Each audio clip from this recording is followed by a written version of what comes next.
do what I do. Additionally, this Democrat Party is focused on cultural liberalism. It's pushing policies that we don't like. Okay? Letting biological men compete with women in sports, using women's private facilities. That alienates socially conservative black folks. And we have traditional values rooted in religious and cultural norms, and we don't align with that. For a lot of black people, Trump's approach, however controversial you may think it is, it's seen as pragmatic. He spoke directly to the economic concerns and presented himself as a champion of national security and law and order, issues that resonate with us and those of us who live in high crime areas. In contrast, Democrats often try to moralize, lecturing voters about systematic racism and white privilege without actually addressing the bread and butter issues like jobs, okay? Job creation and inflation and safety. You understand? And this dynamic, it's created a political paradox for black folks. While, we're fully aware about Trump's dog whistling and the GOP's association with these white, I call them nationalists, okay? All right? Still, we feel that our material interests are served better under Trump's administration than under what would have been Kamala Harris's administration, because she seemed more interested in symbolic victories as opposed to what we actually need. Shout out to Brooklyn Tail. How did the Democrats lose the black vote when they got a majority of the black vote? Yeah, they got a majority of the black vote, but they got black people, black men voted 20% for Donald Trump. And that may not sound like a lot, but it happened in the swing states. He got 9% of the black female vote, and it happened in these swing states. Now, you might look at the numbers and also what you see is there's an increasing trend, and this trend is not going to stop. That's what you see happening. So yes, they did lose the Democratic vote. They lost it to the couch, and they lost it to Donald Trump. And it doesn't take that much because the nation is pretty much split. More people in the polls leading up to the election, more people identified as Republican in this country than Democrat. You understand what I'm saying? So keep that in mind. So they lost the black vote and they're going to continue losing the black vote. Somebody type Chicago red in the chat room. But thank you so much for your question, Brooklyn Tail. And also, African Diastotic said, this is 2 Thanksgiving oxtails I done seen on your plate. Thank you so much, fam. I appreciate it. Look, the fact is, black Americans historically have been the backbone of the Democratic Party. Okay? And the fact that they're even considering the Republican alternatives is a damning indictment. It signals a complete failure to address the concerns of one of the most loyal constituencies. And this realignment that you see happening, though not yet a wholesale shift, it's a warning.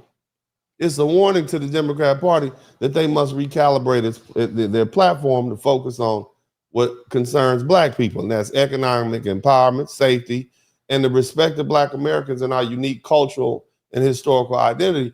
Otherwise, they're going to lose their most loyal voter base forever.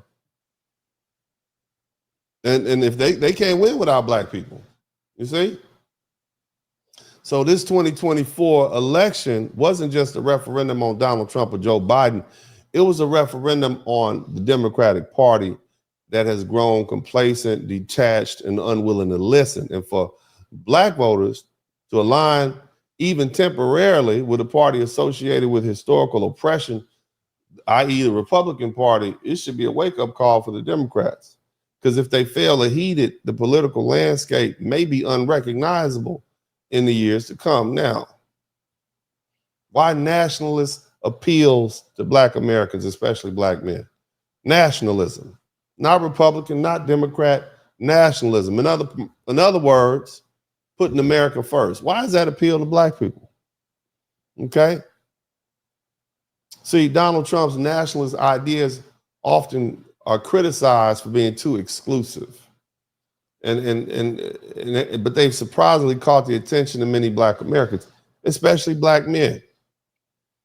And his version of nationalism isn't about race, but it's about putting America first. I mean, who's mad at Make America Great Again? Putting America first? What's really wrong with that for people who like America? That means focusing on jobs, focusing on the economy, and protecting this country's interests, both here and abroad. For black folks who've been locked out of opportunities for generations, these policies feel like a chance to finally get a fair shot. Shout out to my man, DeLon Simpson. Trump mopped up oil stains in the streets with Camelon Hibiyako, with Chameleon. All right, and so what do nationalist policies look like? Job first, okay? Fighting for American workers. That's what it looks like. Donald Trump made big promises to protect jobs by renegotiating trade deals like NAFTA and putting tariffs on foreign goods. Now, the critics said it hurt global market, but for black Americans, it meant something else. More opportunities in manufacturing, logistics, and these industries where many black men work. And his policies are aimed to bring those jobs back to the U.S. after years of outsourcing. And for those who've been waiting for a stable, good-paying job, this is a step in the right direction. The other thing is illegal immigration, and everybody will tell you these secure borders, the unsecure borders are a problem. Okay, and tackling immigration also means protecting wages. See, Trump's hard stance on immigration, including building a wall, it angered a lot of people. But for some black folks, even way back in 2016, it hit home economically. See, these illegal immigrants, these undocumented immigrants, often take low-wage jobs in fields like construction, agriculture, and hospitality. That means hotels and restaurants and whatnot. And that creates stiff competition for black workers, people already struggling at the bottom of the pay scale. And so by slowing down illegal immigration, Trump promised to keep wages fair and give American workers, including black Americans, a fair shot. When I was young, we didn't have Mexicans cutting our grass. The teenagers in the community cut our grass. I was one of those teenagers in the 1980s that would go around with my lawnmower cutting grass for folks, $20. That's what I did. But now with all these illegal immigrants, it's a cash game. So, where do I get it? If I want to get a job working at one of these restaurants, a fast food restaurant, it's filled up with people that would have otherwise been able to cut grass. But they got to find jobs otherwise. So you shrinking the available jobs everywhere. And so it's not like, well, they wouldn't do this, they wouldn't do that. But it saturates the market with workers. And so people who would otherwise do this job have to compete with others to do another job. By eliminating the illegal immigration, employers have to pay. There's more work for us, okay? The other thing is, these cities, especially we need to rebuild our cities. We need to fix what's broken. Trump's America First, somebody type America First in the chat room. His America First ideology includes fixing our country's infrastructure, our roads, our schools, our public services. They've been falling apart for decades. And black communities are in the urban areas are neglected. And it sounded to me like a chance for a long overdue inward investment, better public services, safer streets, more business opportunities. That could make a real difference in places long been ignored. Go to some places like in Detroit. It looks burnt out. Same thing in Chicago. Same thing in many of these Midwestern cities. What's up? Welcome to the broadcast. This is Uncle D. People wash their ass in the tub, Kamala Harris. You would tune in to Uncle D. This black man talk, pull up homie, take a seat. Don't be a shadow watcher every day. You learn something, then you earn something. Let them know and drop some money in the plate. It's getting cold, ladies, talking ratchet. There's a king here, grab your coat, zip your jacket. Keep quiet for a second, close your jaw. Attorney Spurling, this ain't pearly, know the law. Talking Constitution, pushing pins when he shooting, give him that. Masculinity, just for the record, sprinkle that. You can keep your cat, gotta cut it. Only cat he rubbing, gotta love it. I call it Molly Buddy. Gotta vote your interest, voting earns. Presidential, this is for the money that I earn.